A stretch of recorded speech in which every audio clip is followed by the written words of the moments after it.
فإذا لم يكن الشيخ محمد عالم فمن العالم؟ زد هذه من الغلو في أهل اليمن هنا. من العالم من علماء اليمن إذا لم يكن الشيخ محمد من علماء أهل اليمن؟ بالله أنت العالم. الشيخ محمد تاج على رؤوسنا وعالم من علماء المسلمين الذين ينتفع بهم، وكتبه ودروسه تدل على علمه وغزارة علمه، وفتاواه التي تنشر له سواء كان في هذه الوسائل أو في غيرها تدل على علمه، المسموعة والمقروءة تدل على غزارة علمه وعلى تمكنه في الفتوى حفظه الله تعالى. فمثل هؤلاء يفرح بهم الله.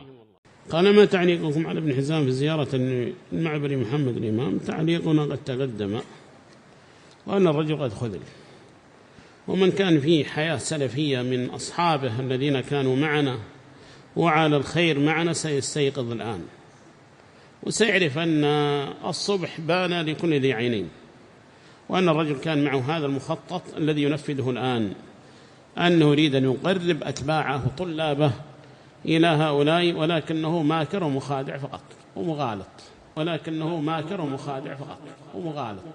وهذا الفاجر محمد حزام نفس المخطط الذي استعمل الرافضة وغير الرافضة ممن طعنوا في العلماء أو طعنوا في أتباع العلماء. هذا مخطط يستعمله كل فاجر ومعه فتنة، ولو كان على منهج سديد ومنهج طيب وصراط مستقيم ما كان أصحابه هؤلاء السيئين، لكن لما كان سيئا رضي بأن يكون أصحابه السيئين، فشل محمد بن حزام الذي هو هزيل، وفشل من كان قبله ممن قوي ساعده. محمد حزام مغفل ضعيف هزيل بالباب هذا، وهذا العديم ما يدري إيش الذي يدار حوله، وتساير هذا المخذول. هذا الرجل قد خذل، اتركوه. لكن حزام هذا فتن الناس، لكن هذا مدبر محمد بن حزام غرر بهم وخدعهم، مساكين خدعهم. فيش أما مفرق بيش ما في أحد معذرة عن الكلام هذا.